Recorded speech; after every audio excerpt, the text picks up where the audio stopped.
96.9 FM. Fresh news, smart talk, all day. The views and opinions of the hosts and guests are their own and do not necessarily reflect the position of the management and staff of Guardian Network. You have to be strong in today's world. Keep your focus and what you believe in, how to achieve all your dreams. Keep moving forward, never accept less than who you are. Live your best life. Be strong and free. It's the Hit Back. Nahaja Black. It's the Hit Back with Nahaja Black. It's the Hit Back with Nahaja Black. It's the Hit Back with Nahaja Black. Good afternoon, Bahamas, and welcome to the Hit Back. I'm your host, Nahaja Black. It is a beautiful day here too.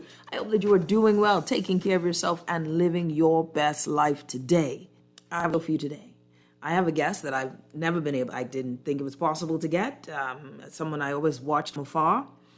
And having him say yes to this interview just shows you how good God has been. I got Rick Fox, someone else I saw from afar.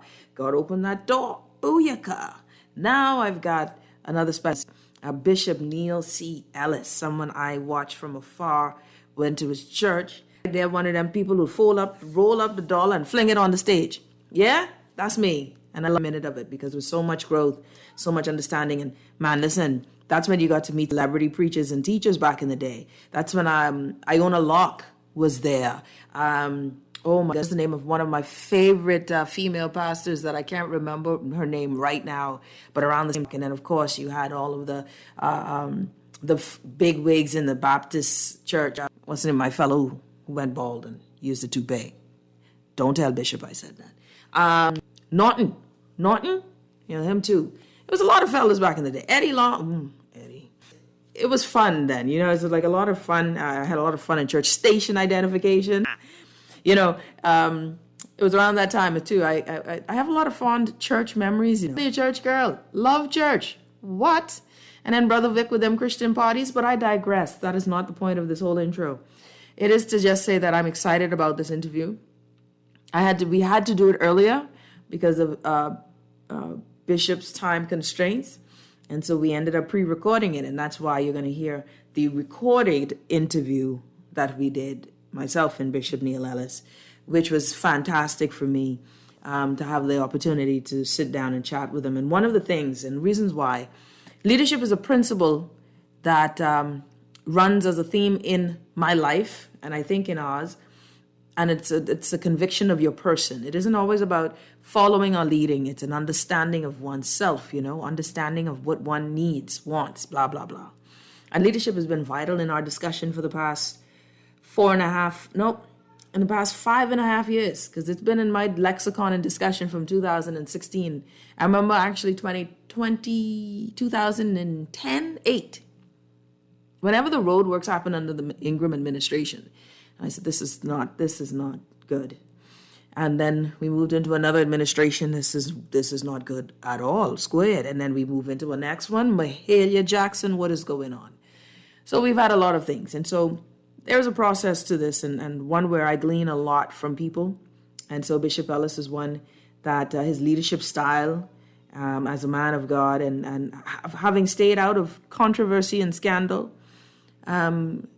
and being a great example of pastoral leadership, I think, is one of those things that's important to us, as we have many exceptional men and women of God in our country.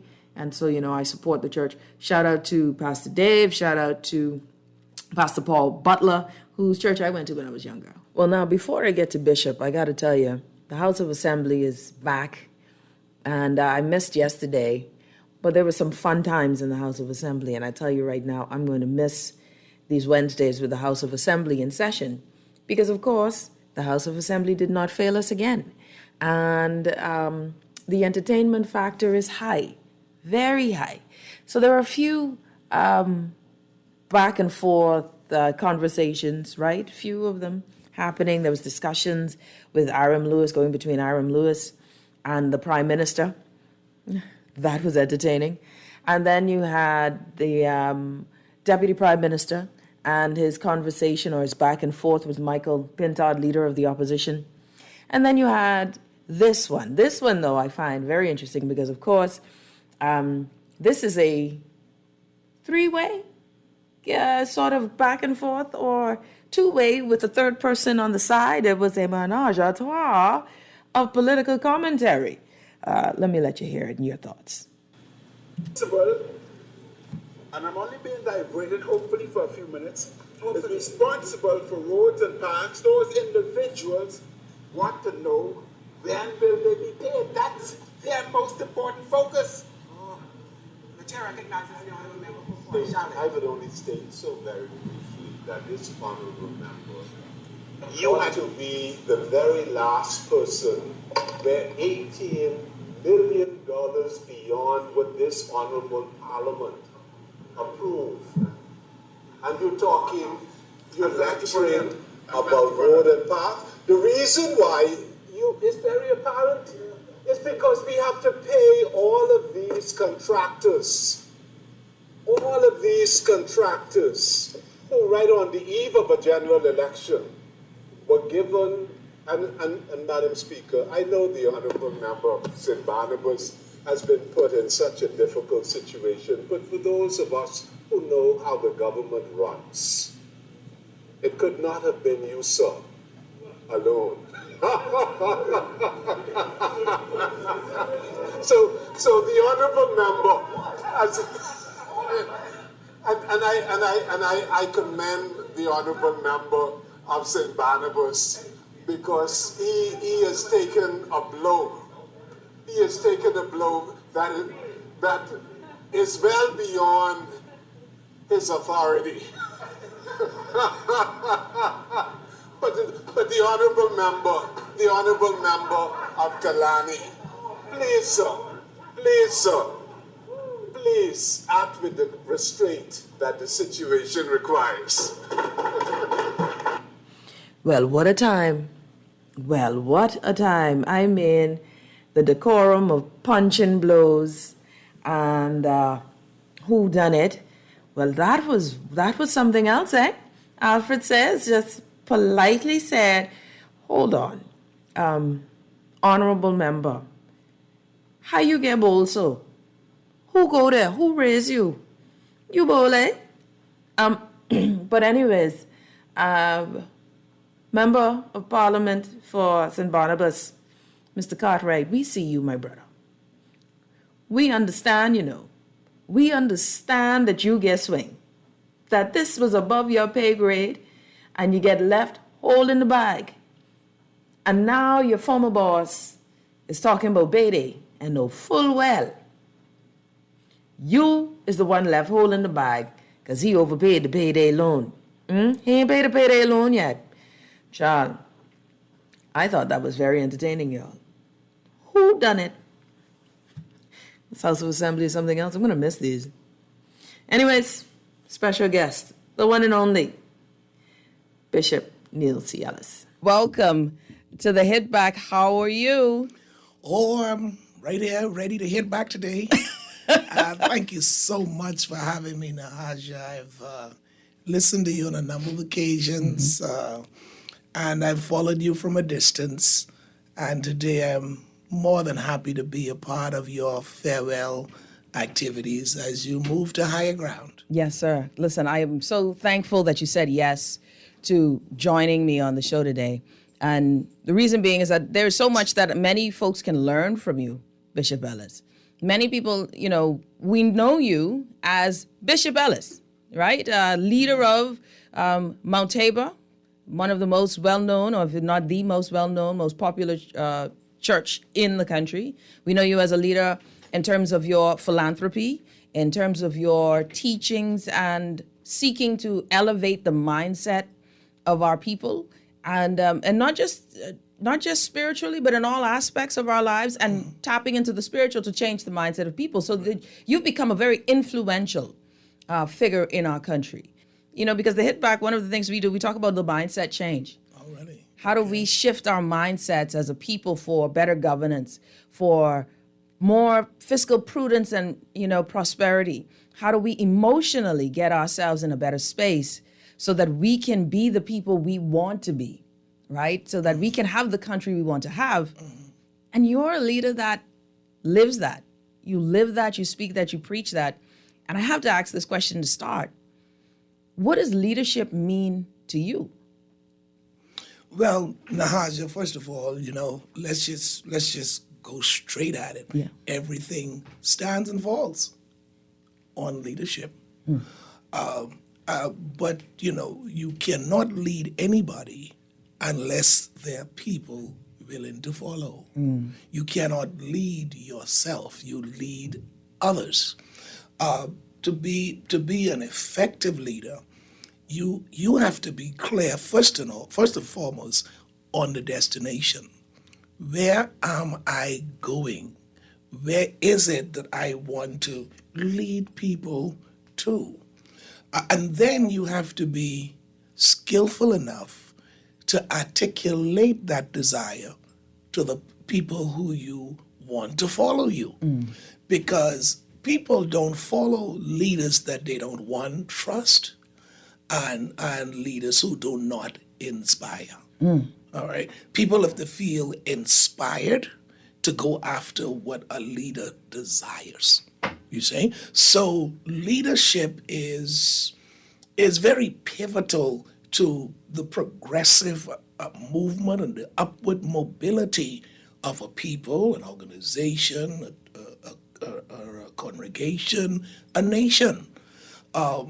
And one of the disturbing things for me in our nation today is that of an absence of effective, impactful, inspiring leadership on all phases of life here in our country. Yes. And I mean, I love that you said leaders need to be trusted and inspiring. They need to be, we need to be able to trust them, and they need to be inspirational. Right. And that there is that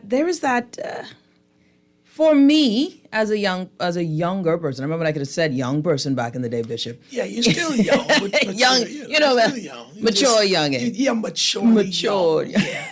I'll go with that. Yeah.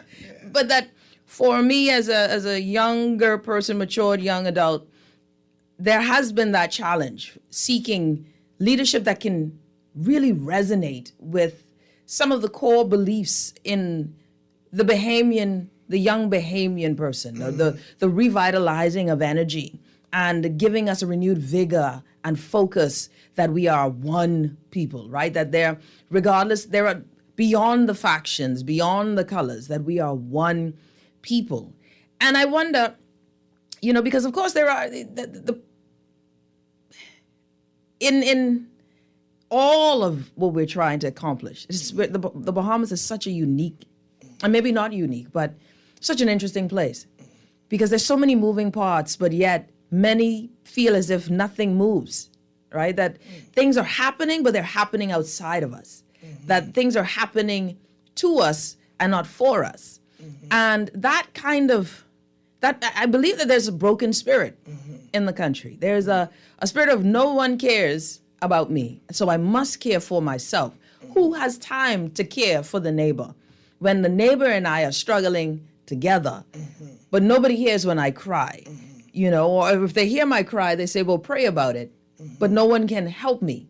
And I believe it's kind of created a broken and such a wounded spirit in country that we're kind of getting defeated and bogged down. That is some of the ways that when I talk with folks, I feel like we believe that we're in a circle and a cycle and nothing will change, and that this is where we are, and you got to be selfish to get ahead and all of that stuff. What do you say to that? Because I believe great leadership would inspire and raise us up, but...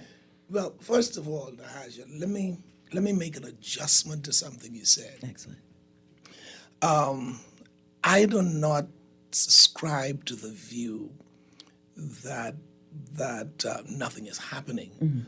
The problem I think we're facing is quite a bit is happening, but it's only happening within a small circle. There you go. You see? And we've got to find a way to break through that and to inspire our people to the point where those who are not in the circle and not sitting around waiting for someone who is in the cycle to invite them in. We got to break through. Yes.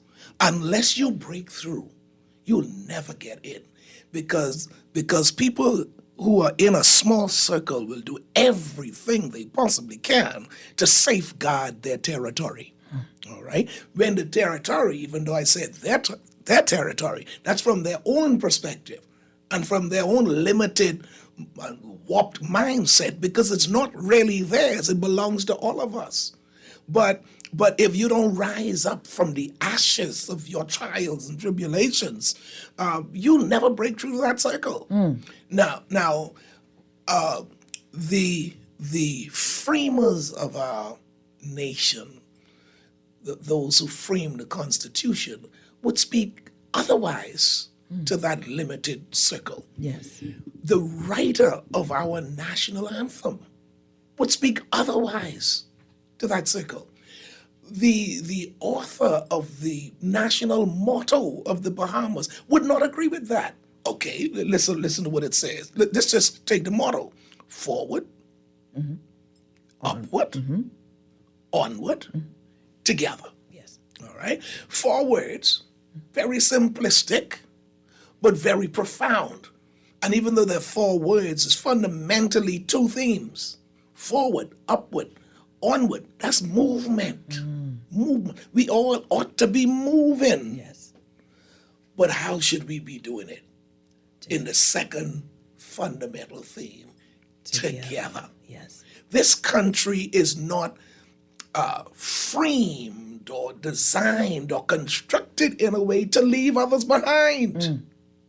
All right? And so as we choose leaders for our country, not only the political leaders, but those who are leading civic organizations and other institutions in our countries, like the corporations, etc. We got to choose people not only from their intellectual accomplishments, but from their ability to comprehend the national goals. All right? Let's go to the national anthem, man. Lift up your heads. That's another movement. Yes. To the rising sun, Bahamaland. March on. That's another movement. To glory.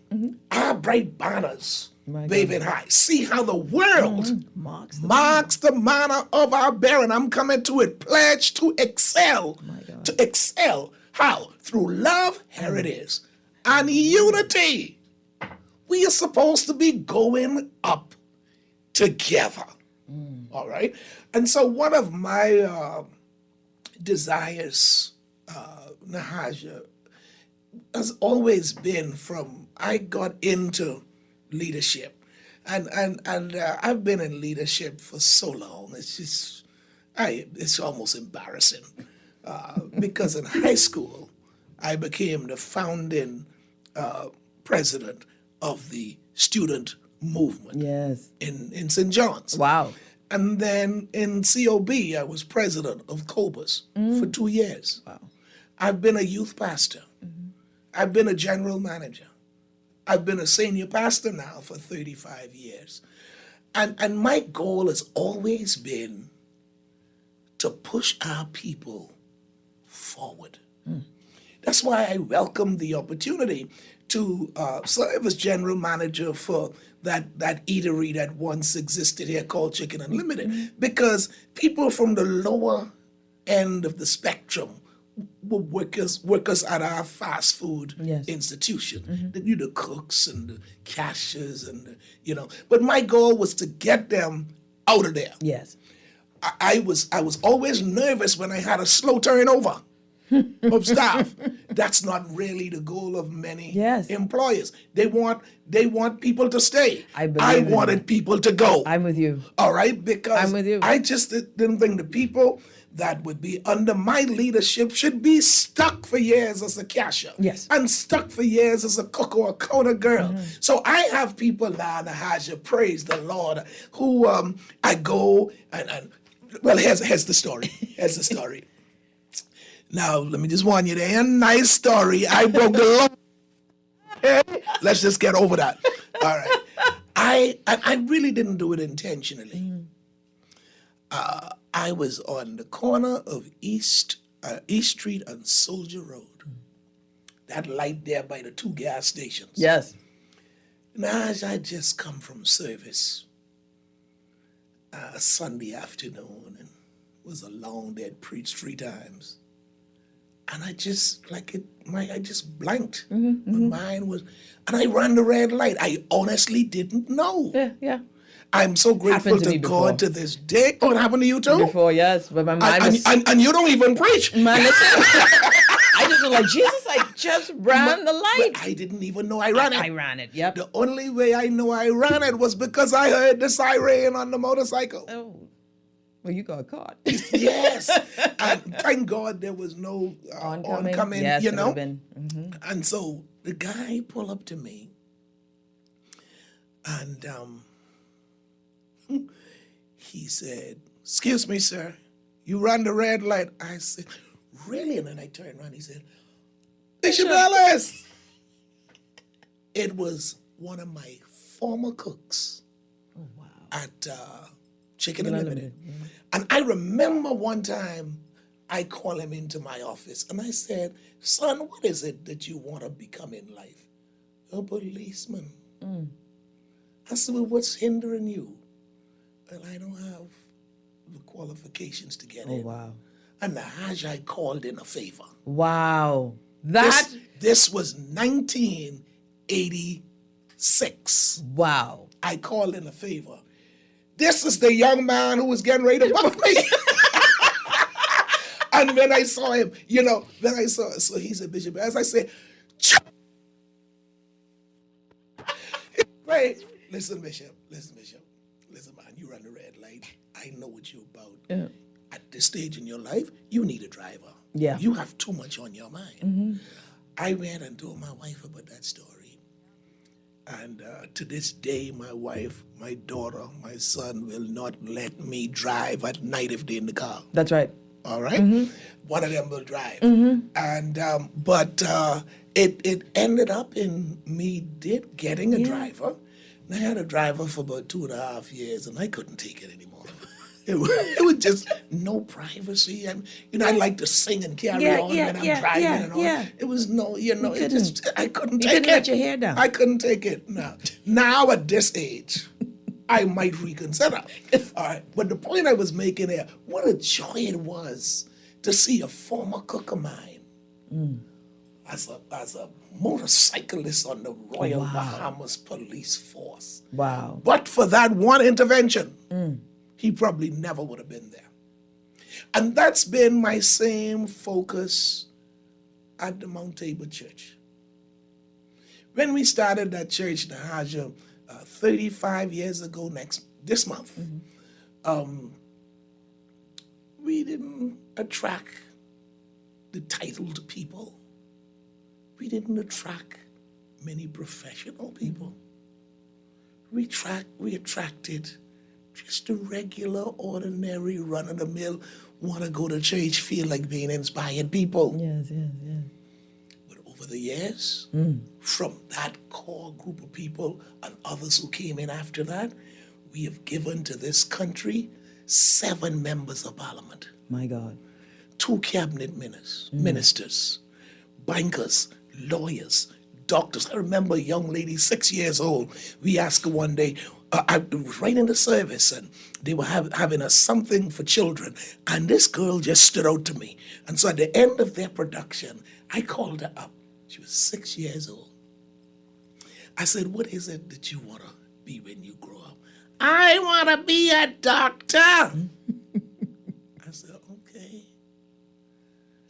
You will never know how it warmed my heart." But this is 2022. How in 2024, in 2014, no, in 2014, 2015, one of them, this young lady received her white jacket. Oh, my God. 2 years later, Nahaja, she married a doctor. Oh, my God. Who also grew up in our church. Wow. And became a doctor. So the thing is, I've always preached an empowering message. I don't like condemnation. I think people know when they've done wrong. People know when they're doing wrong. People know right from wrong. Yes. All right. You don't have to continue to preach that message. So I've always been inspired to preach empowering messages that could lift people from where they are to where they, at one point in their lives, need to be, and at another point in their lives, want to be. Because there's room for both. After you've done what you need to do, there ought to be a time in your life where you do what you want to do. Yes. That's what is exciting Yes. about retiring. That's right. And I'll come back to that. Yes. But that's what's exciting. I will get a chance, finally, to do what I want to do. After being a leader all of these years, and particularly here in a small country, and leading a congregation, and then leading other congregations, and giving oversight to churches, and there's such a thin line for error. Yes. You have to walk, as it were, on eggshells. I remember one time I was at the mall, Marathon Mall, and coming out of the mall, going to my car, I had to clear my throat. I cleared my throat, and I spat on the ground, and the lady next to me, who was also going to car, my God, you ain't ashamed? You call yourself a bishop and spitting on the ground? I was like, Lord, no, you need to help me right here so I don't get myself in trouble and I don't hurt my testimony. I couldn't. She's all right for her to spit. Yes, but not you. No, my spit ain't right. No, it for the cannot ground. land on the ground. No. That's My spit wasn't different. supposed to go up. Yeah, no. It probably was supposed to go up, but it couldn't go down. No. But this is the kind of Wow. And see, this flows down to your spouse and your children. Yes. It wasn't until later in life when I had to make a decision for my children that I realized why people like Sir Lyndon Binlin and Arthur Hanna and Clement Maynard and them in those early days of our nation did to send their children abroad. For my two children, for them to have a chance. They couldn't stay here once they reach a certain that pressure age. and They ridicule. were under so much scrutiny. Yes. They couldn't be children. Yes. And so in order to give them a chance, it had to become an expense on my budgeted item list. And it's not easy in a country like this being a leader on any level. Indeed. Yeah, and so, but yet everything stands and falls on leadership. And we're going to take a quick break because you hit on so many powerful themes, Bishop Ellis, that really are,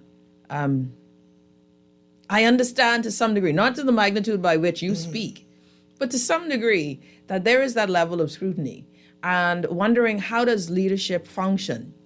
How do you make tough decisions? You said something at the church service, the parliamentary church service, just the other day when you mentioned that, hey, you are going to have to make some tough decisions.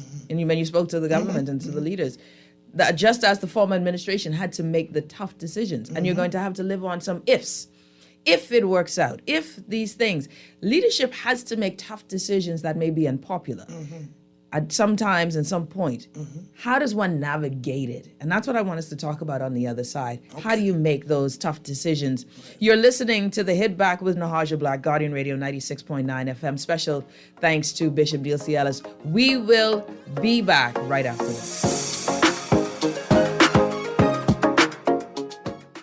Burger King Nassau is taking spice to new heights with the new Baja Whopper and Baja Crispy Chicken Sandwiches. Enjoy your choice of a flame-grilled Whopper or a crispy chicken filet topped with chipotle sauce, guacamole, jalapenos, cheese, lettuce, and tomato, all on a fresh potato bun. The new Baja sandwiches at Burger King Nassau pack plenty of flavor, and with an ice-cold Pepsi and fries or onion rings, it's the perfect way to fill your day. The Baja Whopper and Baja Crispy Chicken Sandwich are only available at Burger King Nassau, where taste is king. When I got prostate cancer, my family didn't know if I was going to live.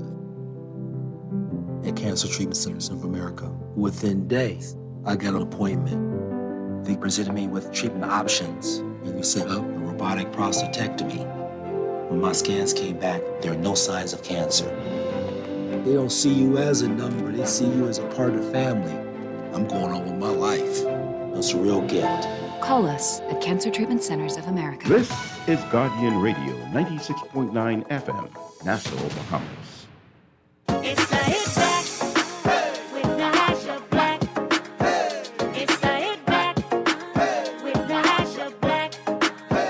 It's the hit back with Nahaja Black. It's the hit back with Nahaja Black. And we're back. You're listening to the Hit Back with Nahaja Black, Guardian Radio 96.9 FM. We've got Bishop Neil C. Ellis joining us in studio. Very excited to have you, Bishop. And if you missed any part of this, don't forget you can go online to our Facebook, YouTube channels and watch it over, listen to it again. And of course, you can go to our Guardian website and stream it from there. So excited. Thank you again, Bishop. Let's talk about leadership and decision making, right? One of the things that you've mentioned, and I love it, is that you have lived to empower others, and that is that calling in your life that hey, we elevate, the mindset shift. And every time I listen to you preach, Bishop, that's something that you're always, that I figure is your theme and your message innately in you. That hey, listen, I remember there was a wonderful message you did just recently talking about your door. Right? That, hey, listen, behold, I set before you a door. An open door. And that we're so busy looking other places, we're missing that this is our door. This is our moment to walk through it. And that don't watch anything else. Look at your door and walk through it, right? And that was a powerful message that really encouraged, listen, there it is. He's making that way. And he set before you your door. Right. Not anybody else's. Right. We're not trying to all jam up into somebody else's door. You have been listening. Oh, yeah. To get that level of specificity. Yes. Yes. You have had to be listening. I was listening. Yeah. And it's so true. And that's one of the things that I share is that, hey, there's no scarcity in God. There's no need to fight for anything. What is for you is for you. And that way you can rejoice when others rejoice in their blessing and in what is going on in their lives, because you know that, behold, he sets before you your open door. and so it was just such a powerful message, as with almost all of your message. I believe that there's not a time when you've spoken and you've ministered that I haven't received, a word that is to speak to me.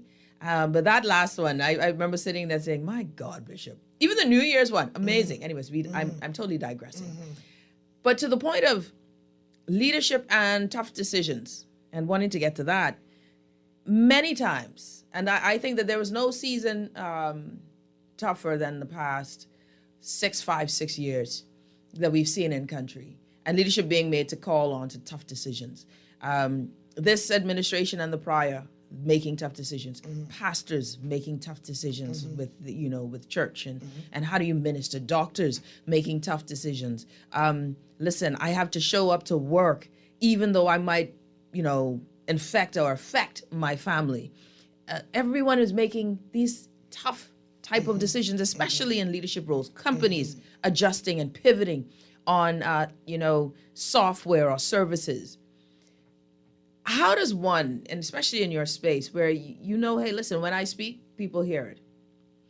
I remember there was a controversy some point when I think at some point you were like, listen now, there's some decisions that aren't working out for the general public, and it got the ire. And you had to have known that there would be some backlash to that statement. tell me, can you take me to that point, making that decision to say it, or was there you had no decision to say it? God said it for you. Yeah. Let me tell you something, Nahaja, about preaching.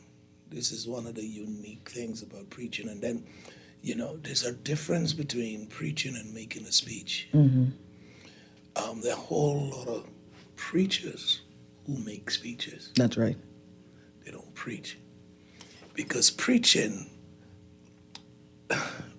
a real explanation for preaching is something that comes not by might, nor by power, even intellectual power, but by the Spirit of God. And there's so many times that I get up to preach. An average sermon takes me 18 to 20 hours to prepare. Wow. It wouldn't go under 18. Wow. Very seldom. A 45, 50-minute sermon takes me about 18 hours. It could go beyond that. I've gone as high as like 29 hours. And that's not all one day or one time. No, you're right. But you see, Nahaja, there's a whole lot that goes into preparing a message, not a speech. That's it. I could do speeches in an hour. You tell me, come speak on the environment. Done. Give me an hour. Because I got some things in my head. I'm well read. I've read some things that come back to my mind, and all I need to do is write for 10 minutes, and I could talk for 1 hour. That's it. All right. Yes. But preaching is different from that. Because, okay, on an average Sunday prior to the pandemic, I would see between our services, I would see an average of 1,800 to 2,000 people on a Sunday morning. And I'm going there with a message geared towards reaching all of these people. Housekeepers, salesmen and women, firemen, policemen, bankers, lawyers, teachers, doctors, politicians, cabinet ministers. How is one message going to reach all of them? All of them. Ain't nobody smart enough to do that. Amen. So preaching demands that once you have intellectually prepared, based on your theological truths and your intellectual abilities, once you've put the remarks together, only the Holy Spirit could convert that to a sermon. Yes. So a good amount of my preparation time is spent in prayer, in meditation. And I have one basic sermon, Nahaja, after I've prepared my notes.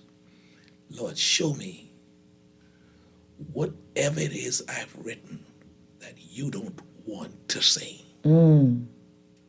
Lord, show me whatever it is you want to say that I didn't write. And so that demands now a time of sitting and waiting. That's right. That's right. Waiting to hear from him. And as you build your relationship with the Lord, you can tell when he's talking to you. Yes. And he doesn't always do it with an audible voice. He'll do it by sending somebody to you, letting them send you a text or WhatsApp or calling you. And they say one thing and you say, doggone it. Okay. So I prepare Nahaja straight up until about 6:15 Sunday mornings. I'm still reviewing for my 7:15 service. At 6:15 I stop. At 6:45 I leave home. At 7:15 church starts. And at 7:45, by 7:45 I'm preaching. I am still preparing while you're singing the hymn. Still preparing. Just before me. I'm still preparing. I'm not writing or anything, but I'm listening. Lord, to thee, what hast thou to say to me? And now, I said all of that to say this. sometimes when I get up to preach, God downloads Right at that moment. as I'm preaching, which was one of those moments. Wow. Now, let me tell you why God would not have tell me to put that on my notes. I would have been reluctant to say that. Yes. But God will make you.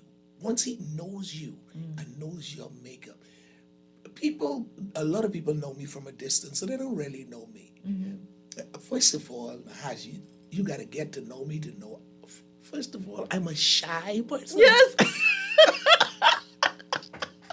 People don't believe that about me either. But I am shy. My wife will tell you. Yes. My children will tell you. I am shy. My wife a lot of times say, when I talk, and she say, "Look at me, man. Look at me while you're talking, man." You know, I'm shy. I don't like cause trouble. Same. Oh my I God. am very compassionate. I mean, you'll be telling me your story and I'll be crying in a minute. Now, when I stand up as the voice of God, Different. all of that vanishes for that moment. Come on, Bishop. All right? And I am the vessel of God to be used how he chooses. Yes. Because the people I'm preaching to are not mine. That's right. They're his people. That's right. We are all God's people. That's right. So sometimes he'll download. And let me tell you something. I'm gonna just bring this cat right out of the bag. A lot of people have become accustomed to my style of using readers. When I preach, Yes. a scripture, I use a reader. Yes. Sometimes I have two. Let me tell you why I started doing that years ago. Because I noticed a lot of times God had started speaking more while I was preaching. He started downloading more frequently while I was preaching. So I use readers to digest what I'm hearing while I'm preaching. Wow. That's what is going It gives you that space to hear it. Oh. While they're reading, I ain't listening to them. No. For the most part. Because you already know what scripture they're reading. You've studied. This is your 20-hour work day.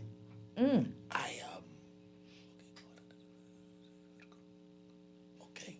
Let me tell you what God is saying. Amen. That's brilliant. Understand? Yes. So, because Nahaja, if you're gonna be relevant with the exegetical part of the Word of God, that just means going through a text. If you're gonna be relevant, if you're gonna be impactful, you cannot preach just on what you heard God said for that sermon. You gotta be able, while you're preaching what he said, you gotta hear what he's saying. That's what differentiates preachers from being influential preachers, impactful preachers, to just, it was nice. Yeah. I enjoyed that. Yeah. See, while I want you to enjoy my messages, that's not the goal. While I want you to be blessed by my messages, that's not the goal. You want that quick, man, that quick and powerful I want you word. to be inspired Yes. to act. To act. I remember the first time I preached a sermon in the early 90s, and I just got up and God said, "I want to change the financial status of this entire congregation." What this man's saying. Oh, I got beat up on that from the public because I was live on radio. The public, all he's interested in is money, money, money, money. And if you got a poor congregation, how they can give me money? How they? That's what I'm saying. You know, but what I can tell you, my dear, is enough people grabbed a hold of that message to change the landscape of our congregation. Amen. And I noticed something. When that landscape changed, then we attracted more doctors. Yes. And more lawyers. It wasn't just me now That's right. raising them up. Yep. They were getting comrades come in because they could relate to this message. You see, I always believed in seminars. I used to have a number of seminars for not just business owners, potential business owners. If you feel something in your spirit that you're supposed to own a business, this one is for you. This seminar is. I remember one time in the service, in one of the services, and we were having 3 services at that point. It was in the middle service, the 9 o'clock service. And at that point, the 9 o'clock was always the biggest service. At the 7 a.m., which was pretty good. The 9 o'clock was the overflowing service, people in the hallways and the vestibule, 11 o'clock full. I said, how many of you in here do not own property? 60%. Wow. 70% of the congregation stood to their feet. I said, how many of you do not own your own home? Basically the same thing. So what I organized was a gathering where we brought 480 of our members together who stood to their feet. And we had First Caribbean, Royal, Scotia, Barclays, and Bank of the Bahamas. I had all 5 of them come at a general meeting with these 480 people and made a pitch for mortgages and loans for property. And I said to each of them in my briefing, I said, I want all of these people who want loans for property, go to one bank. And I want all of these people who want mortgages for their own place, go to one bank. Y'all decide. Who's going to take that on? Yeah. Wow. I said, and it's going to happen based on what you propose. That's it. Royal got the award. No, sorry, it wasn't Royal. Royal didn't come in the running. Scotia got the award for properties to the tune Nahaja of about $4 million worth of loans. Wow. First Caribbean got the thing for the mortgages, $6 million. This is powerful. Now, it's a lot of money that went out to the bank. I didn't care. I wasn't concerned with what they were getting. No. I was concerned with what our people. That elevation They of were property. getting property. And of home ownership. They were getting mortgages. That changes you, you know. That changes your portfolio. Listen, not only your portfolio, Nahaja, it has been statistically proven that marriages last longer when the couple live in their own homes. You're right. You're right. It's been proven. Yes. All right. So sometimes we look at all of these divorces that's going on, and the people didn't fall out of love. Yeah.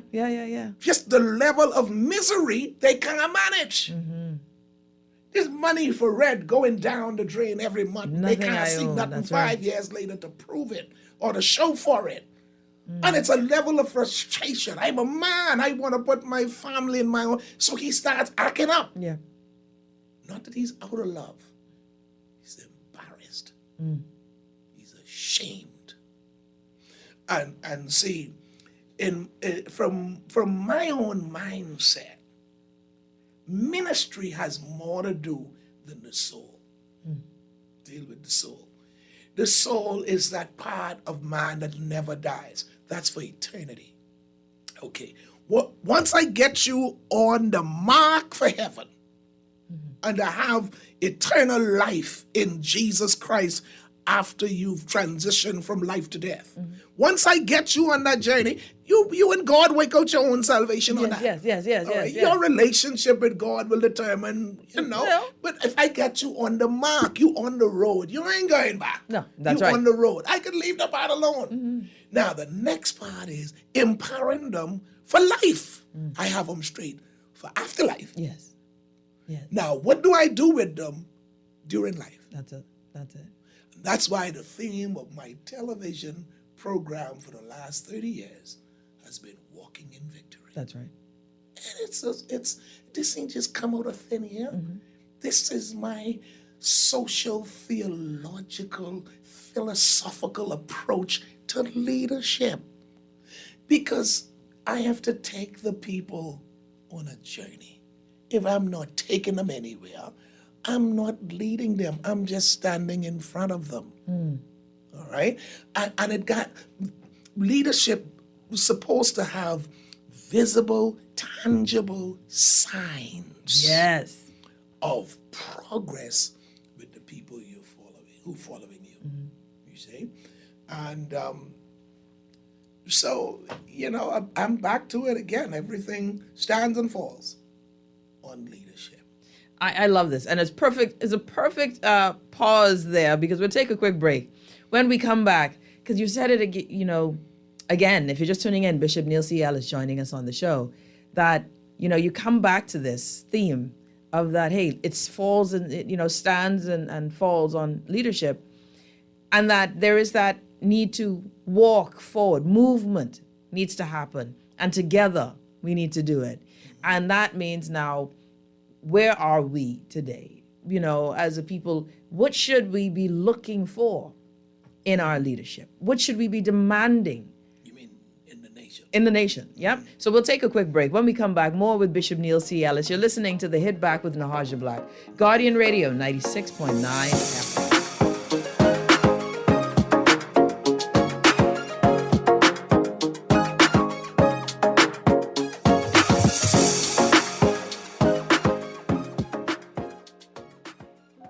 Loss of family members is very isolating, and people who have experienced loss appreciate when others have shared their grief. If you can't be there in person, go to the Nassau Guardian's website online at thenassauguardian.com and visit our obituary link. The Nassau Guardian's interactive obituary link allows you to read the funeral announcement, express condolences, or place photos on the online guest book for 1 full year. Losing a loved one is painful, but that pain isn't the worst thing to happen. Friends, loved ones, colleagues, and neighbors who ignore the loss compound the pain. Should the bereaved family wish to place the obituary and photos on our obituary site, just contact the Guardian's funeral industry partners or the Nassau Guardian. Remember, there isn't one magic right thing to say to someone experiencing loss that will make the loss less painful or easier to bear. The Nassau Guardian's obituary link, available online at thenassauguardian.com.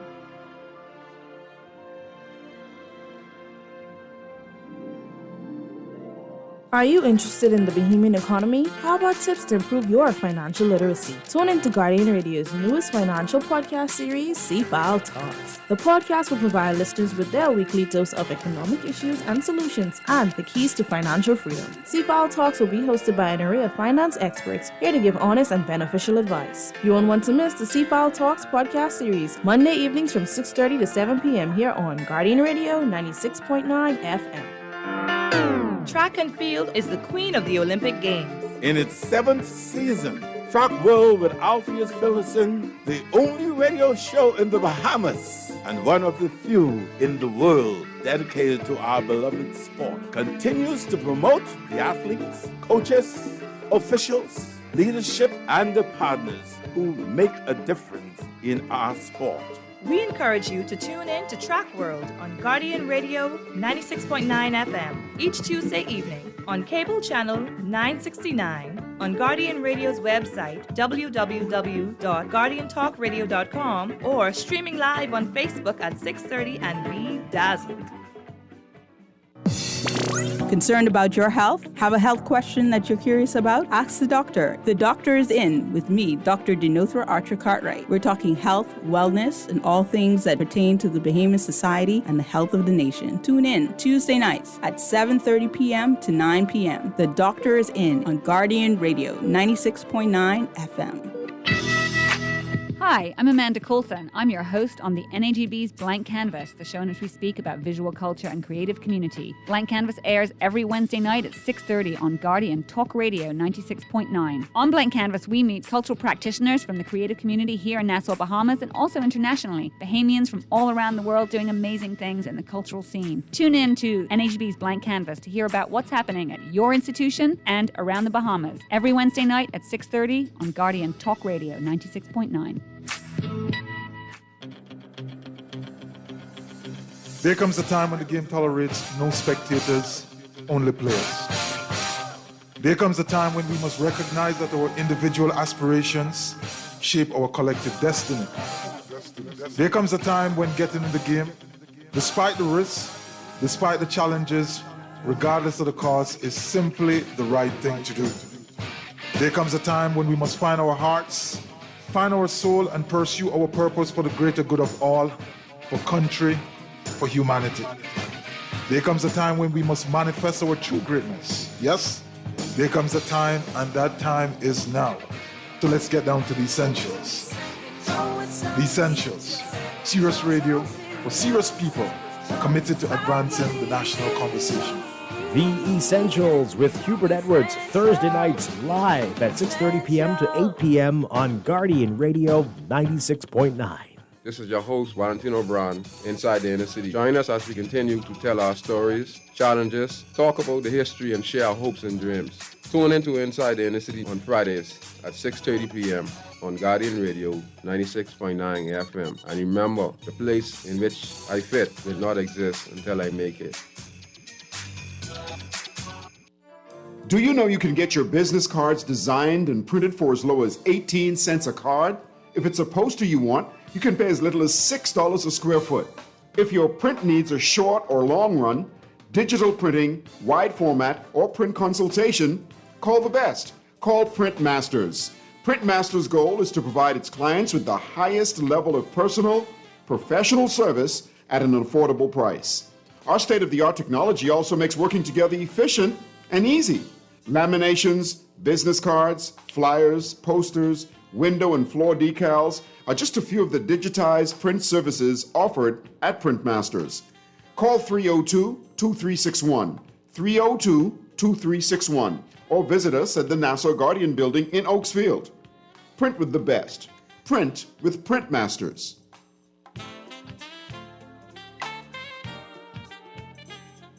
This is Guardian Radio 96.9 FM, Nassau, Bahamas.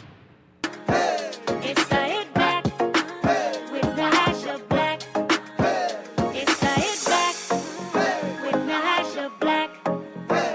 It's the Hit Back with Nahaja Black.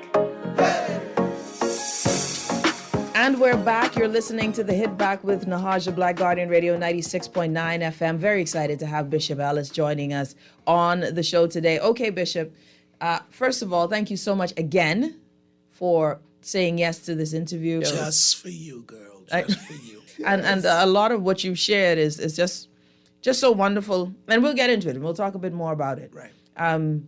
But I wanted to ask you, in terms of expectations of leadership, right? Because I do believe that for many of us, almost all of us, I do believe we seek to follow. And the reason we seek to follow is because we're looking, for me, like for instance, I love mentorship. I love being mentored. I watch people from afar. They don't know that they are a mentor to me. And then sometime later, God will allow me to meet them in person. I feel like that's my whole life, right? For example, you. I never thought in a million years I'd get a chance to meet you, but I've been following you from afar for years, right? And for many... They tell me your mother used to attend church at one point. Yes. So she would have brought you along. Mm-hmm. Oh, yeah, trust me, I got stories. Okay. So it's definitely one where I stand in awe of God with just that, where he would just do things full circle and allow those persons that I've seen from afar, learned and gleaned from, to meet them. And I've yet to be disappointed, and in meeting these people in person. But there's an expectation with leadership. As you mentioned, there's a lot of scrutiny that comes with it.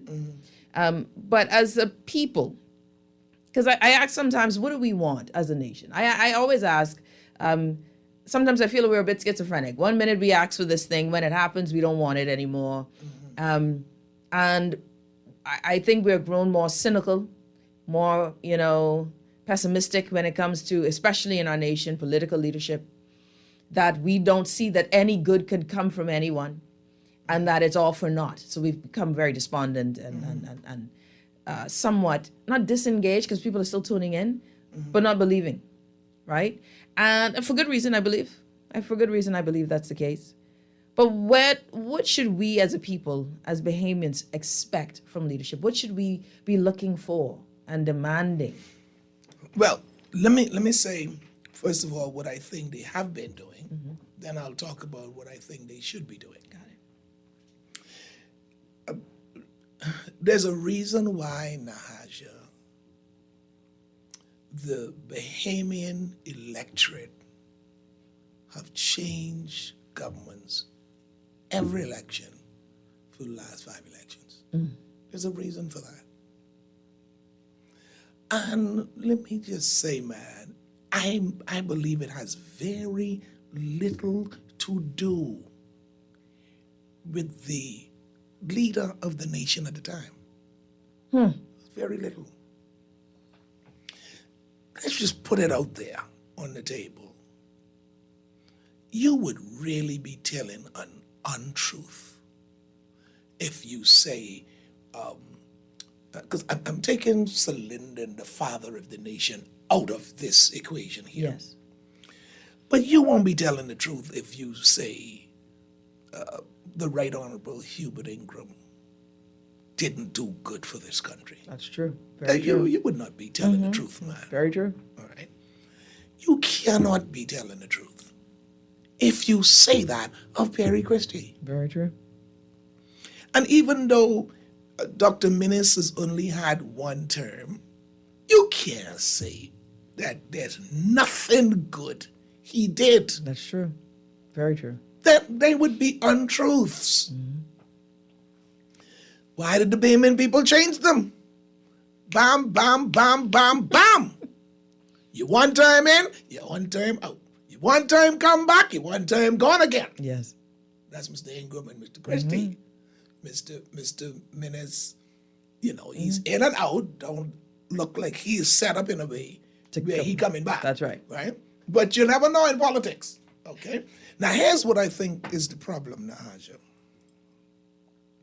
With all the good they did, people weren't feeling it. They're hearing about it, but it ain't affecting change for them. That's right.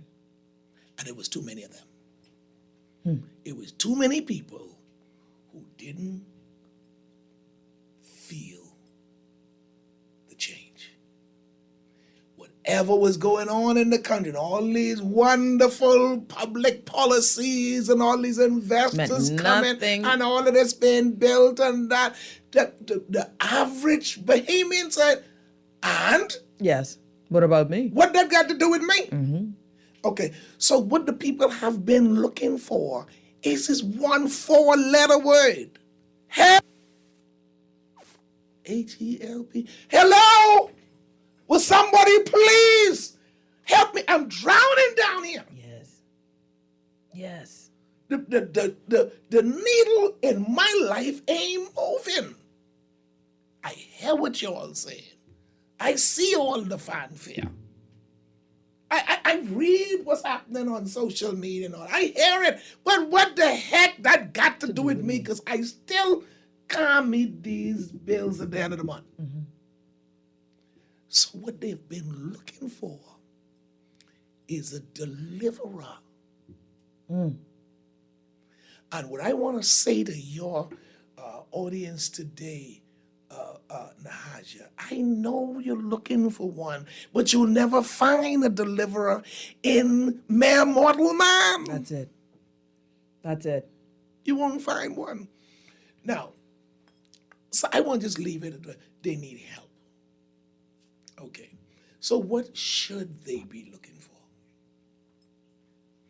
At this stage in the development of our nation, and based on all that's going on around the world, I'm not even at the pandemic yet. What's going on around the world? We don't need someone who's wearing a special color. That's right. It's not what you need. One of the things that has affected us as a people is this tribalistic view that we've developed in the country. Yes. If you're not supporting the same group I'm supporting, when we get in power, we should bury you. That's it. We should bury you. And so we've become a very tribalistic people. And so we have been gazing towards who's with us. That's the group we're going with. Yes. Right? And so a government comes to power, and somebody who has a different color on, who better fits the bill for this national assignment, Exactly. gets trampled upon. Gets thrown to the side. Wrong color. Mm. Wrong color. Stifles us. So we have, in order to appease our base, we have misplaced a lot of people in national life. Come on, Bishop. We have violated the trust of the Bahamian people who want better for our country and better for themselves. And we violated their trust by being narrow-minded and tribalistic. And so we have now slapped in the face the author of the national motto, forward, onward, upward, together. Not forward, upward, onward for this period, for those who with us. That's not how you run a nation. And so what our people should be looking for is someone with a national inclusive program that they should present to us before election. I think we got to get to the point. Now, you know, once you take over an administration, there's some key offices that you should be free to put your own people there. Understood. I mean, That it makes every sense. administration has to do it. I mean, they do it in the United States everywhere. But we can do that with boards too. I mean, I understand the chairperson, understand the deputy sometimes, but the boards? Entire board. The whole board is red or the whole board is yellow? No. There's no green on it? No. No. How we gonna get like this? How? This is why, Nahaja, third parties can't move. Because they're afraid, you know, if they can take their risk with this color because they feel we may win. Right. But they know this one ain't gonna win. No. So they can't move. Because what we can get? Ostracized. Nothing. With our PhDs and with our masters, we ain't get nothing. Wrong color. So we have to now demand that you show us how your political agenda is all inclusive. That's why we also need to get to the place, Nahaja, where departments like immigration, the policy shouldn't change every time the government change. Come on now. We need like a 50-year policy for immigration. It shouldn't be that hard, Bishop. No, I'm not saying it's hard to happen. What is hard is to implement. That's it. Because, see, once you get that, then you should be judged by how you were governed by what you met in place. That's right.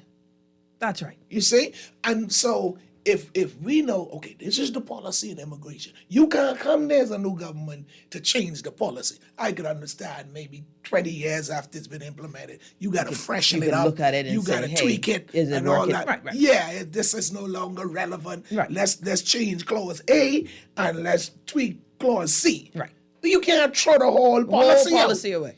Because that ain't your policy. That's the Bahamian policy. Yes. You met that, and we trust in you to manage this. See? And it should be the same thing with education. Yes. Oh. All right? The reason why education, you're having a struggle you have in education is simple.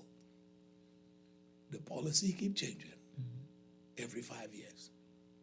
For an education policy to really take root in Nahaja, I've done my homework and I've done my questioning and I've discovered that you need something that you're working on at least 15 years. Yes. for you to start to see. Thank you.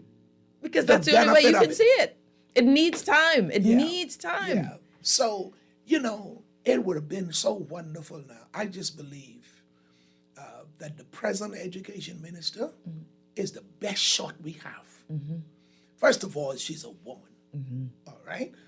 She understands as a mother what children and parents go through, man. Yes. All right? Especially in times like these. All right? And then she comes from the inner city where people are struggling and they're the ones at the lowest, and they're the ones that the educational system is failing. The most, by far. Okay. So it would have been wonderful if Honorable Glennis Martin would have come in to her tenure as the minister with a set policy that she now just have to drive. Mm-hmm. Man, I think we'd be flying Yes. in education in the next 10 years. Yes. All right? But she's spending time between creating the policy, managing this pandemic, and dealing with the union. I mean, when you can do some work. So the Bahamian people have to, in my view, now start to demand a platform that is all-inclusive because the Constitution says so. That's what we should be about. The national motto says that's what we should be about. The national anthem says that's what we should be about. Our whole background, pre-independence says that's what we should be about. We took care of one another. We knew our neighbors. It wasn't no problem to go borrow something if you run short from the house next door. Because next month they come in. We were so together. We covered. Oh, we covered one another, man. Yeah. But now everything is out there. Everything. We are not together. And, I don't flaunt my politics. I don't think it's that much of a secret who I lean toward. Yeah. That's election time. That's election time. But not only am I a pastor, I'm a person. And I have the fundamental right to choose who I want to support. But that does not mean you as a public figure, flaunt that and deal with it to the point where you offend others. Tell you what I mean. So there are some people who think I'm a supporter of this particular party. I remember one time I was to an event at our church, and it was in the middle of it wasn't a campaign yet, but it was, we know elections were going to be called anytime soon. And so I went to the event in a tie that was the color of another party that they didn't think I supported. Okay. And I made people walking, what happened, Bishop? You switch, eh? Just for a tie. I mean, I've seen this. This is ridiculous. You to me. switch. I said, switch what? look at what color tie you got. Listen, chap, boy. Listen. You know, the Nahaja, I promise you, that's the last thing that crossed my mind. But why would we think this that? Tie went good with what I was wearing. Bishop, I put on a blouse, one of my favorite colors, and all of a sudden, I was a whole party. I'm like, this is what we do? Yeah. Is this what we do? That's what we come to. Is this how simplistic we make this decision on what color you're making? Yeah. We're wearing? This is just very disappointing to me. Yeah. It's very disappointing. Yeah. So we've got a lot to do. We've got a lot. I told people, your tie. I could never be a politician in our country because I wouldn't make it. No. First and foremost, I ain't buying you nothing on Mother's Day. You go buy your mother something. I can buy my mother something. That's what we just Why should I, as the member of parliament for this constituency, have to buy everybody and go carry roses and stuff to everybody? That's your mother. That don't make much sense. Waste of time and energy. I wouldn't make it. I can get fired from the first Mother's Day. You're voting out a scripted. You vote one term. So So, but that's what we have made. Yes. Political representation out to be.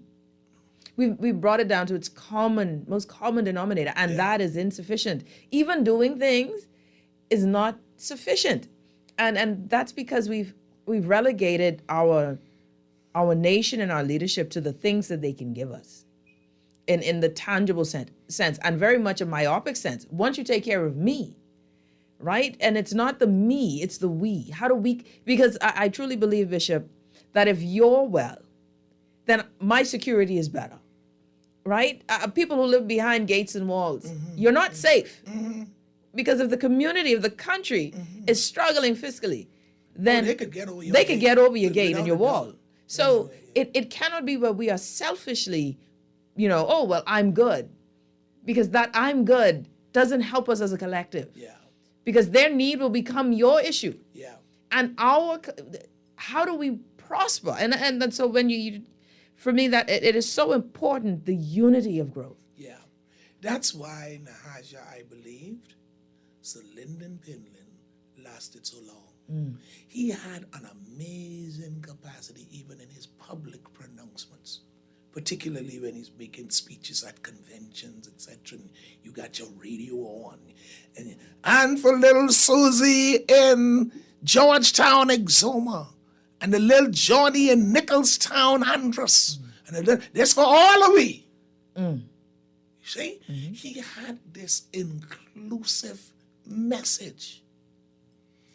And somehow, with his transitioning from political life to private life, something got lost in the process. And we start seeing a minimizing of the inclusion of people across the country. Man. I mean, there were people, man, I'm from Poggy Bay in Bimini. You know how I got to Nassau? Sir Lyndon Pinlin made a trip to Bimini. And the school had invited me to give the welcome address. This is a 3-minute address written by somebody and passed on to me. All I had to do was like remember it and recite it. And when I was finished, she said, "Who is that boy?" Wow. The bottom line. I passed for 4 high schools, St. John's, St. Anne's, St. Augustine's, and Prince Will. I was the 7th child. My father said, "No more money. You can't go." Mr. Pinlin intervened.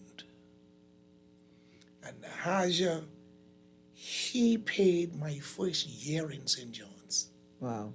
That's how I got in Nassau. Wow. Without that, watch this terminology now, angelic intervention. That's it. Amen. I probably would have been in jail or somewhere strung out because, right after that, the drug trade kicked out. That's right. I'd have been dead or something. Wow. And that intervention from a 3-minute presentation. Won't he do it? Changed the whole trajectory of my life. I know. 3 minutes. But he paid the first year.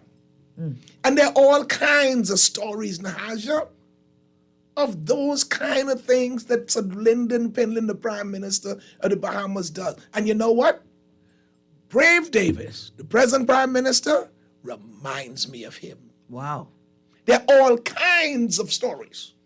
The more I hear, the more I listen, the more I hear of stories. This is not to suggest that others didn't do their share.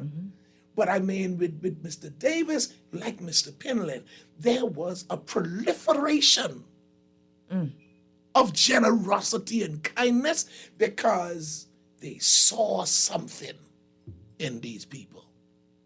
And that, till the road we've trod leads unto our God, let's all march on. Let's all march on. I can't go far if you ain't moving at all. That's right. Come on. And I think this is what we've got to come back to, man. Unless we're all moving, none of us are progressing. That's right. So we'll take a quick break. When we come back, more with Bishop Neil C. Ellis. You're listening to The Hit Back with Nahaja Black. Guardian Radio 96.9 FM. Tired of banks forcing you to use technology to bank the way they want you to? Your convenience is important. So no matter what your banking needs, Commonwealth Bank's friendly staff are always available in branch for that personal one-on-one service. But when you choose technology, our online and mobile banking app offers you state-of-the-art functionality. The choice is yours. Commonwealth Bank. Bank the way you want.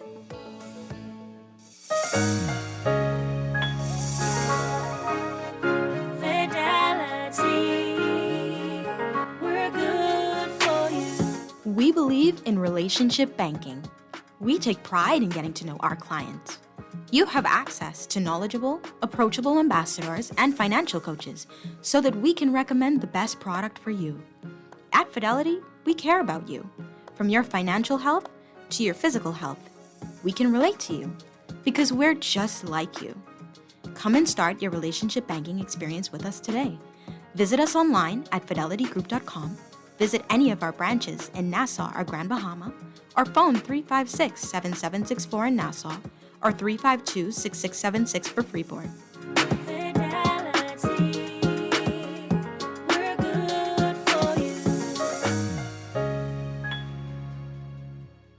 When I had got prostate cancer, my family didn't know if I was going to live. At Cancer Treatment Centers of America, within days, I got an appointment. They presented me with treatment options, and we set up a robotic prostatectomy. When my scans came back, there are no signs of cancer. They don't see you as a number, they see you as a part of the family. I'm going on with my life. That's a real gift.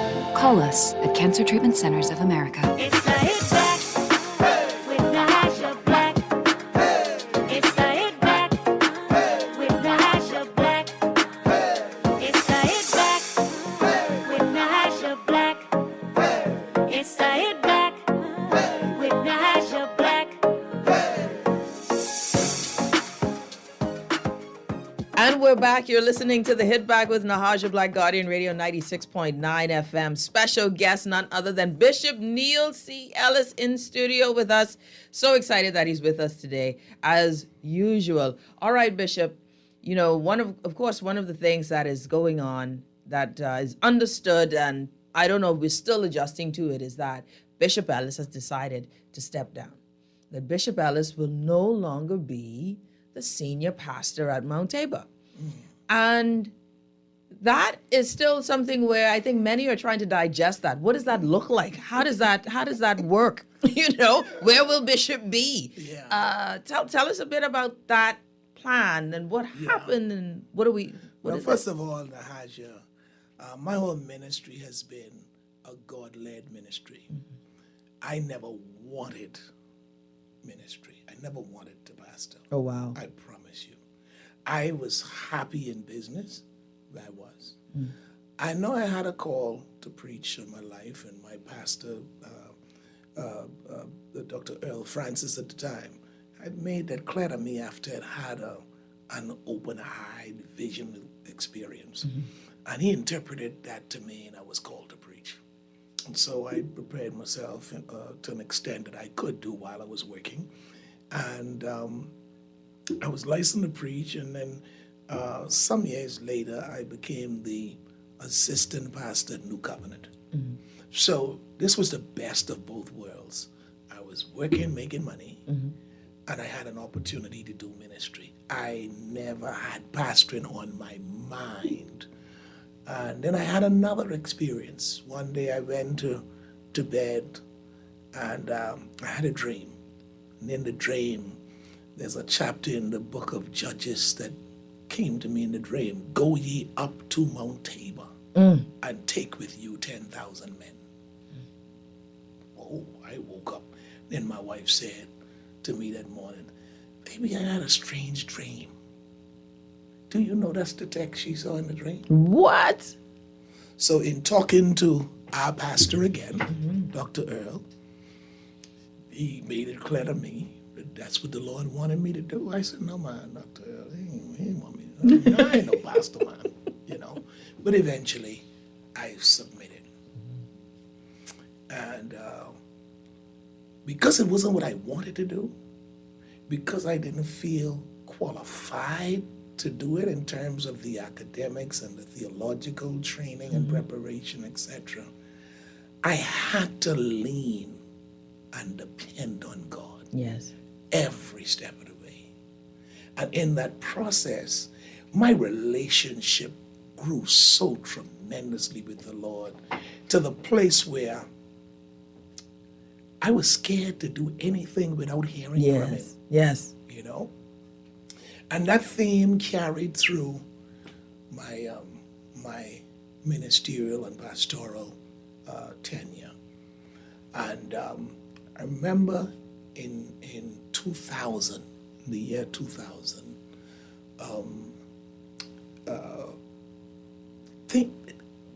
there was such an explosion in the church, numerically, spiritually.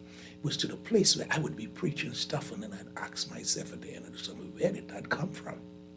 Because I ain't that deep, you know. Who said that, you know? And I see people making all these decisions based on these things that are coming out of my mouth and stuff. And I was like, hey, whoa, hold up a little bit. And then I'm here and I get these 3 services and I can't control the crowd. And I said to the church, I gotta get away for a month. Talk to the Lord to see what to do next. Because I was lost. I didn't know what else to do. And I was having a great time, but I didn't know what my next move was now with all that's going on. And that started sabbaticals. By the time I came off the sabbatical, and it happened the same week, my sabbatical started the same week of 9/11. Wow. That's why I'll never forget it. Yes. And because I was going on sabbatical, my wife was also making a trip for that first week, and I was going to preach in New York, and then start the sabbatical in Atlanta 2 days later. And so my wife had gone to New York that Sunday night, and I left from LA to go to New York Monday morning to meet her in New York. And we were on our way to New York, and I had to turn back. So my wife was actually caught in New York during 9/11. Oh. For me to get her out of New York 4 days later, I had to coordinate with some of my colleagues in Baltimore and North Carolina. Wow. That's scary. To kind of go and pick her up. One picked her up from D.C., got her to Baltimore. The other one picked her up from Baltimore, got her to Carolina. One picked up from Carolina, brought her to Atlanta where I was. All right. Now, I said all of that to say this. Ever since that day, I've been doing sabbaticals. Every year, 8 to 10 days. On my sabbatical in 2012, the Lord spoke to me and said, I want you to give the church 10 more years. Wow. That didn't really sit well with me because I started doing the math. I would only be 62. Yeah, you're a young man. And Patrice and I had talked about talking to the church at 65 about stepping down. Right? This is 62. That's 3 years early just from talking with the church. That's right. And but to make sure I didn't disobey him, the very first time I saw the congregation after sabbatical, I told them what the Lord said. Wow. And so we've been, for the last 9 years, preparing for my departure. In the last 3 years, we've been very focused on transition and succession planning. Pastor Ellis, who I thought would succeed me, Pastor Delton, my brother, when I mentioned it to him at 2012 before I went to the church, he said, well, hey man, I don't want to be in the top spot. Yeah, that's what's surprising to many. Are you kidding me? It surprised many. After all I poured into you, boy, you know, it was like, hey, don't forget, you're my baby brother. You don't tell me what to do. And he convinced me, he said, Bishop, I always desired to be number one at being number two. But I don't want to be number one. That's powerful. All right? And I respected that. That's powerful. And I said, Delton, I respect you more for this. Yes. I said, but since you're in charge of the pastors, when I only have 5 years left, you're going to have to step down. Yeah. That would give me an opportunity to spend some more time with them. We have 8 full-time pastors. And he agreed, and that's why he stepped down. Interesting. 4 years ago. Yes. And he's no longer on the staff, and we've had an intense investigation that was launched, and once the investigation was finished and applications were in, we had an intense interviewing process. And when it was all said and done, Pastor Dario Carey was my choice. The church had told me I can choose my successor, but I didn't want it to end with me. So first of all, he had to go, all of the candidates had to see 3 other people independently, 2 of my colleagues outside of the country, and then a businessman here, because they would talk to him about, interview the candidates on finance, budgeting, administration, people skills. That's what the person here did. One of the colleagues abroad, they drilled them on understanding ministry, understanding vision, and understanding theology, right? And then another colleague interviewed them on integrity, character, loyalty, and commitment to Global United Fellowship. And all 3 ended on one. I took him I took the name in September to the church. I said, this is who I'm recommending. I want to give the church a month to pray on it, to investigate him, to see what you come up with on your own, and to ask me any questions you need to ask, because you may find some things I missed. That's right. Right? A month later, we went back to the church, and I said, okay, you've had a month. Let's make a decision. If you want to accept my recommendation, I'm going to ask you to stand. If you have reservations, I'm going to ask you to remain seated. Yeah. And it was unanimous. Really? Yeah.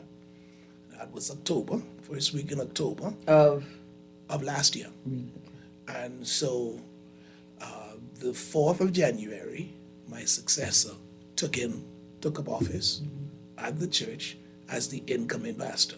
Wow. That's that designed for him to spend the final year that I'm there with me. Yes. We've taken that process because he's been out of the country for the last 21 years. We actually sent this young man to seminary. Wow. 21 years ago, we sent 5 people. 4 came home, but the power of a woman kept him in New Orleans. You best believe it. He got married, got a great job, did life, and then 8 years ago got called to a church in New Orleans. And I've had the opportunity to preach there a couple of times. He always stayed in touch, even though he was not home. For the last 8 to 9 years, he always brought in the New Year with us. He'd come, spend New Year's Eve with us, and stay for the first Sunday. He wanted to be with me while I'm preaching, to get his marching orders for the year. He's been a fine young man over the years. I'm so very, very proud of him. And so he's here now, and we're working closely with him. Everything I do, he's right there with me. I have high hopes for him. Now, here's the big question. Am I really ready to go? That's right. No.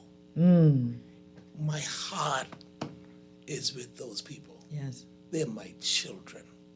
I raised most of them up in their walk with God.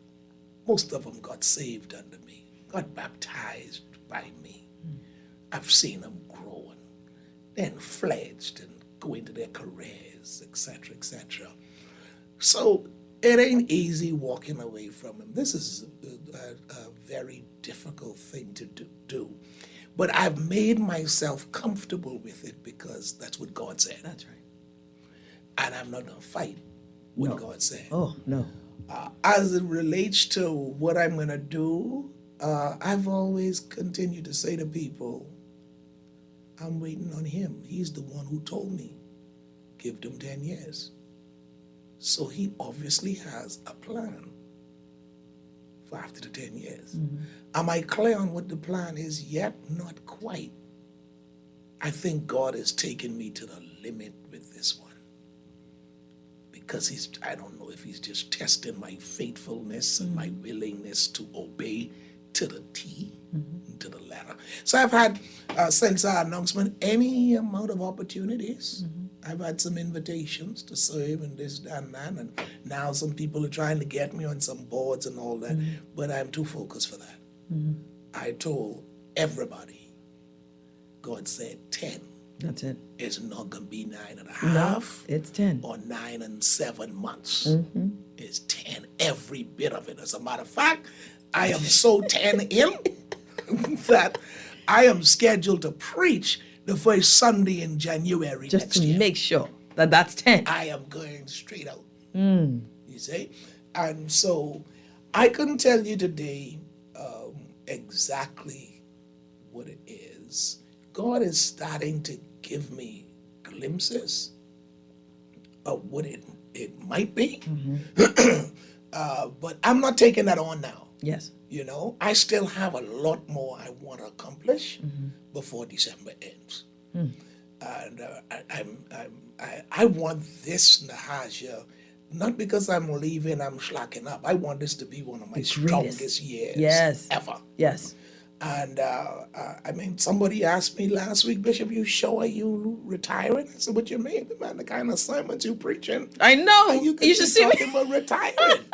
I said, it's not by might, nor by power.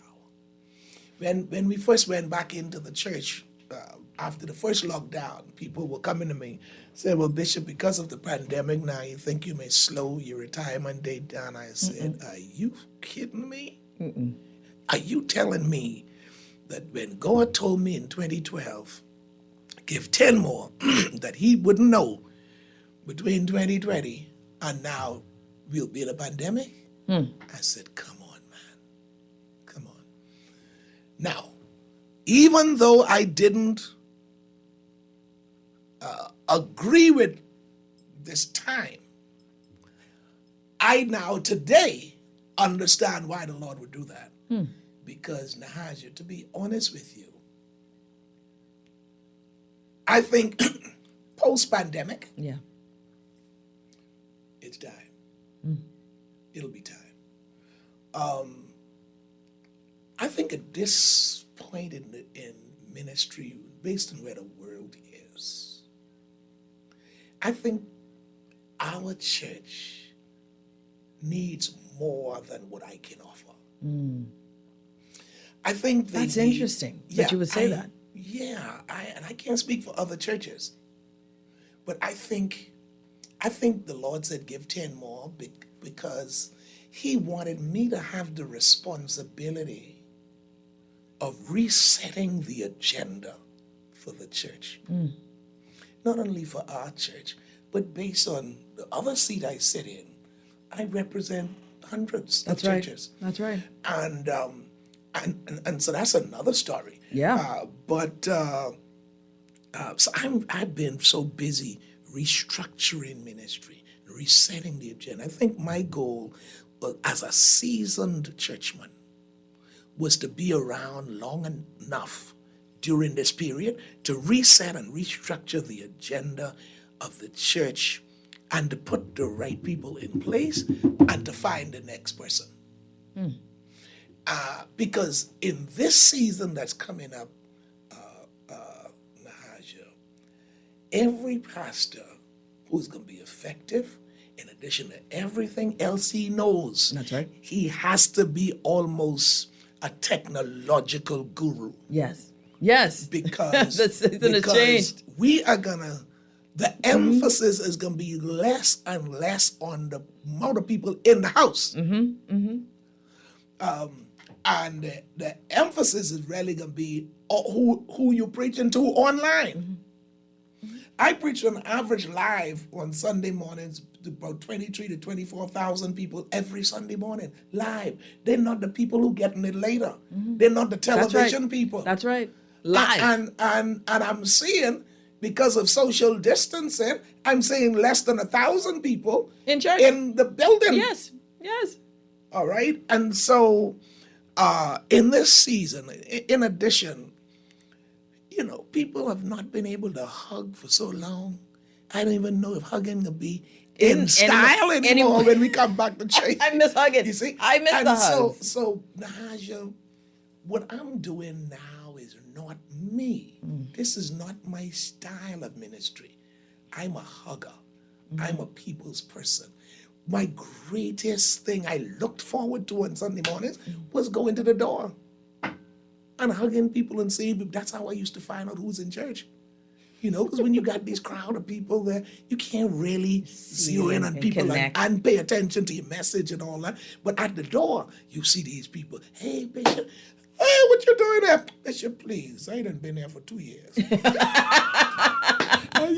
So, hey, one of the tricks of leading a large congregation. Yeah. So I'd gotten to the point where I used to call all the women, hey, baby. Yeah, that's it. I stay away from names. Hey, baby. And I used to call all the men, hey, champ. It works. But I missed that part. I missed the altar ministry.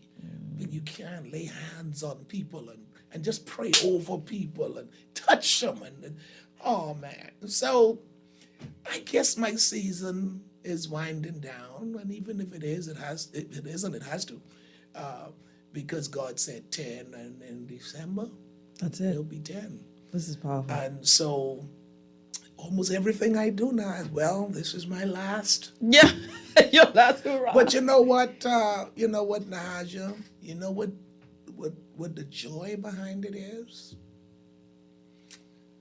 I get to choose my time to go out, even though it's what God said. But I get to transition. Yes. And I have a say in who succeeds me. Yes. I'm not dying in that pulpit. That's right.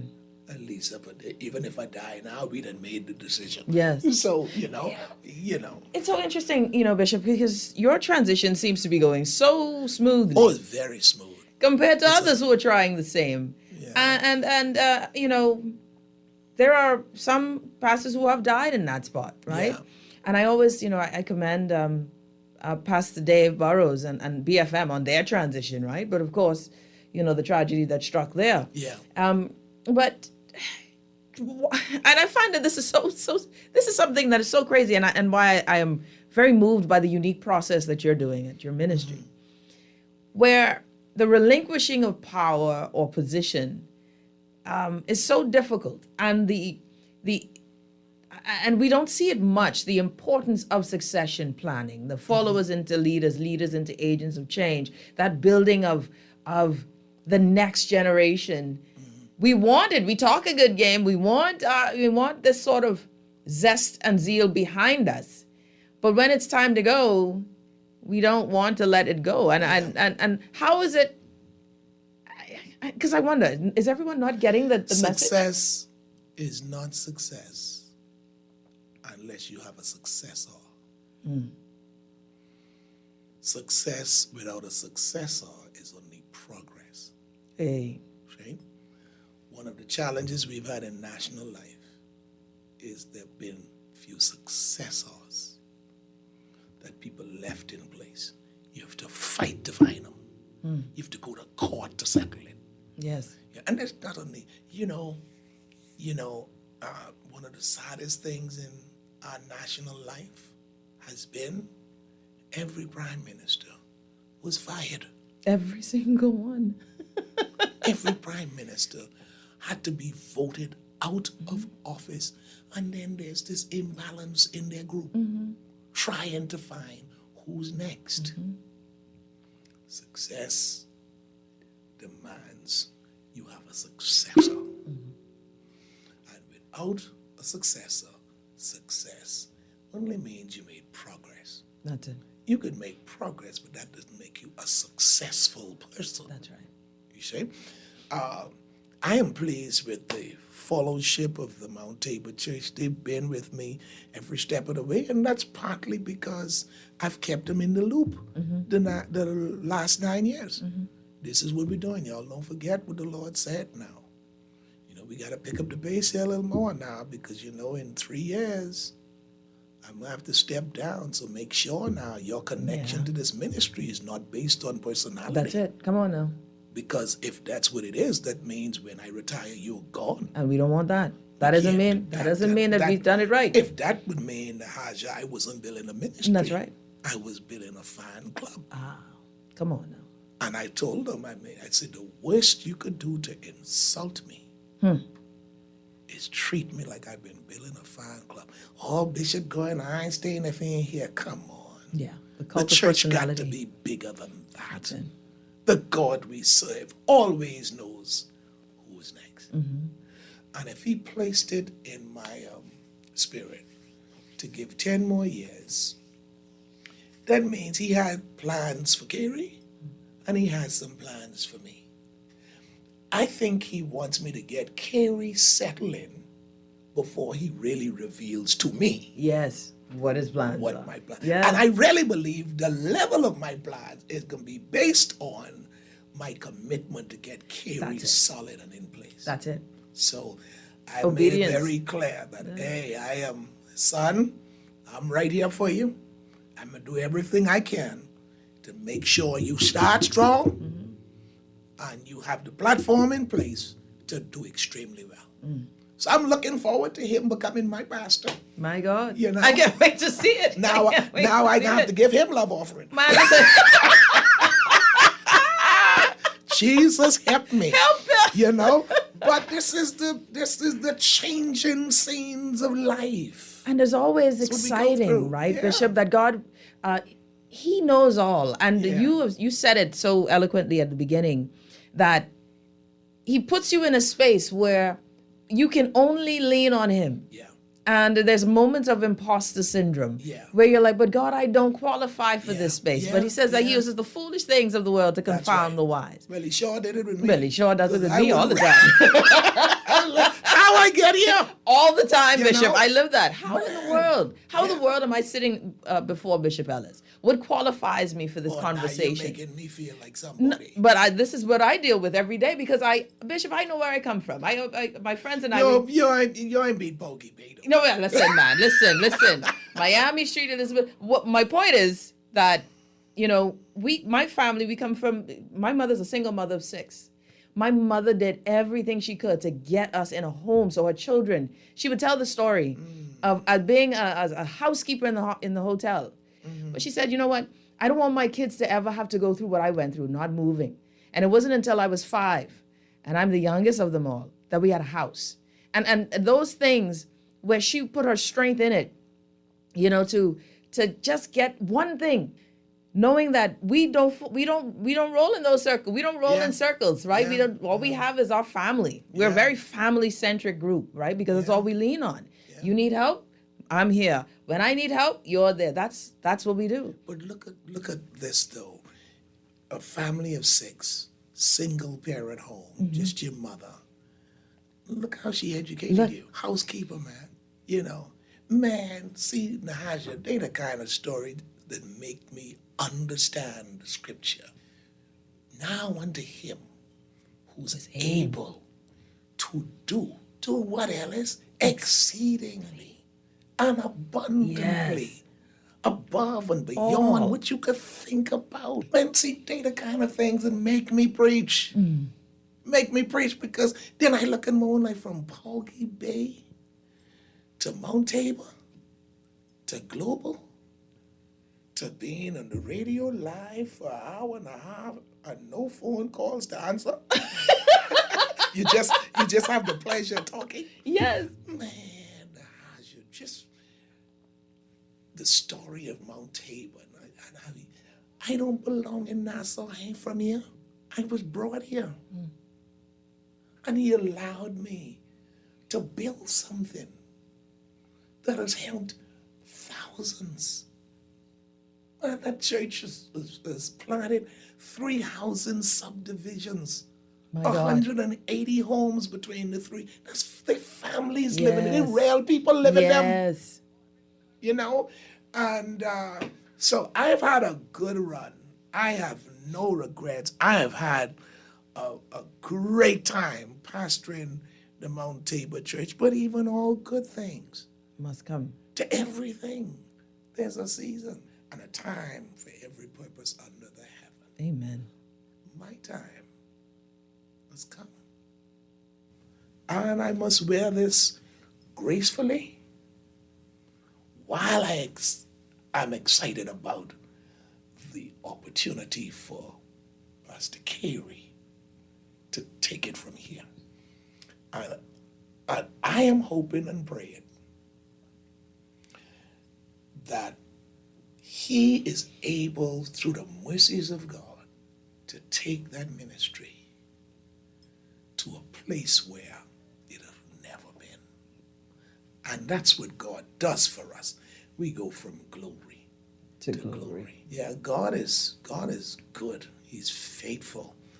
And all I say to you, Nahaja, is go with God. Don't leave him outside of the equation of your life, because he has a plan for you. And his plan for your life does not include evil, you know, but he's given to you a future and a hope. My real desire is to see you at the end of your tenure return to your country to give national leadership to our country. Ooh, wow. That's my heart's desire. I may be in my 70s. Well, Bishop, on my way to my 80s. But I believe it's in your future. And that's not even a prophecy. To me, that's just an announcement to the public. An announcement in the scope of godly things is higher than a prophecy. The prophecy, you're only saying what you're seeing. An announcement is what's going to happen. Now, I may be dead and gone, but you remind the public. This is on record. I told you in your final days on radio here, I may be dead and gone. Because one of these days, we all leaving. I ain't just leaving Mount Tabor.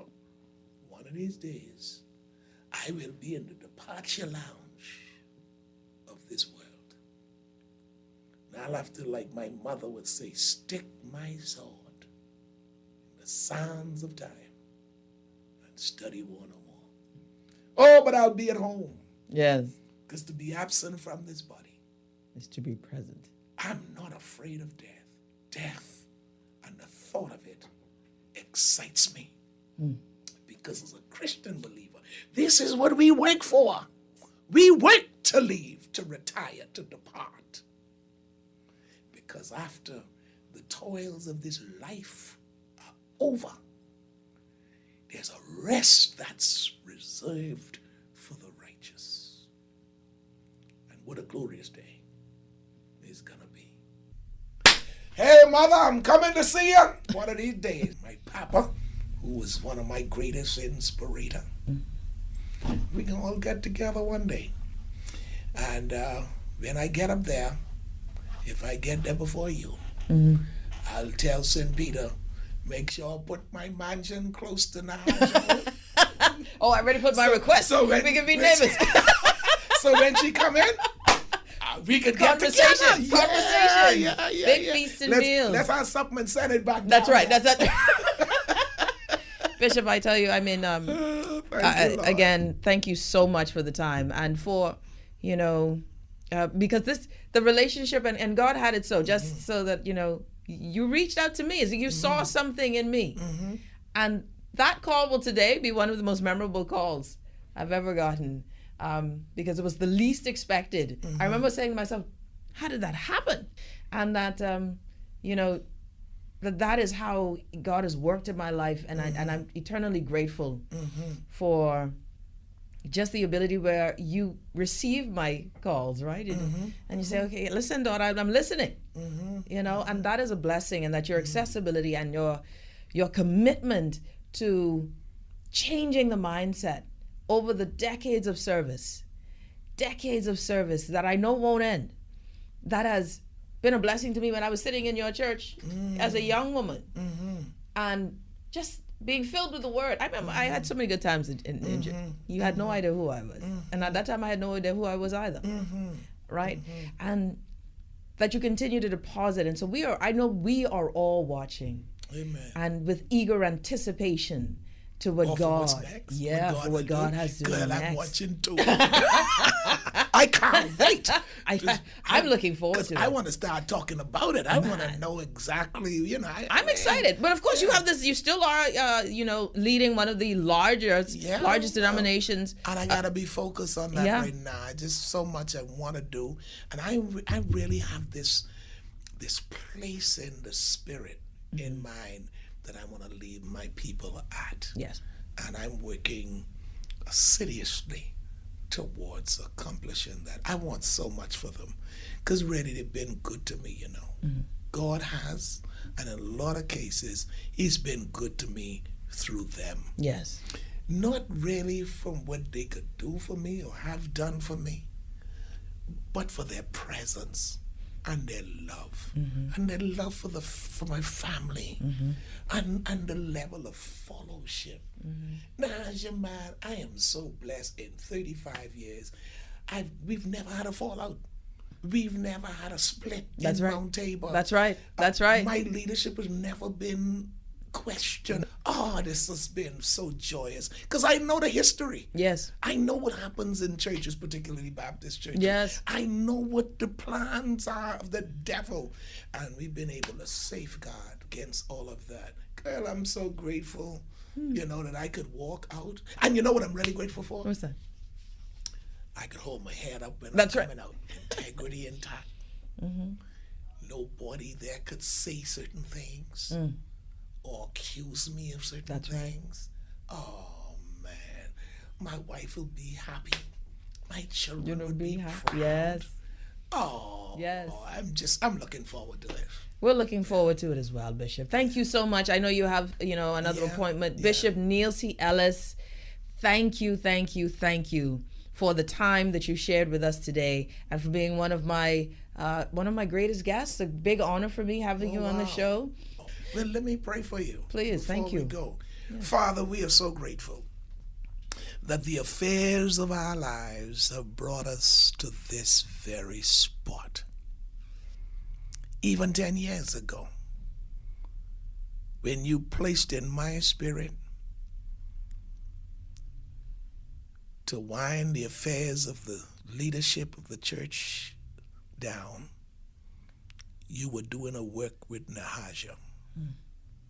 Thank you for her voice to this nation and how you've used her to uplift, to inform, to educate, and to bring clarity in some cases to the Bahamian listening audience.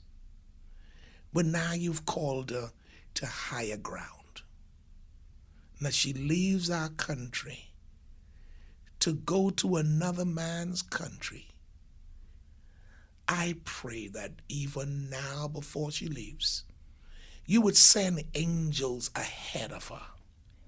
Make the way clear.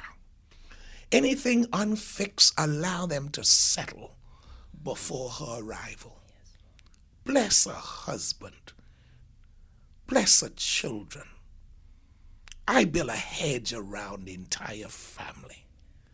And I say, through this move, let your kingdom come. And let your will be done in their lives. And we shall all give you the glory, for thine is the kingdom and the power and the glory forever and ever. Amen. Go in peace, my dear. Thank you, Bishop. I serve the Lord. You're listening to the Hit Back. Everyone, take care. See you tomorrow.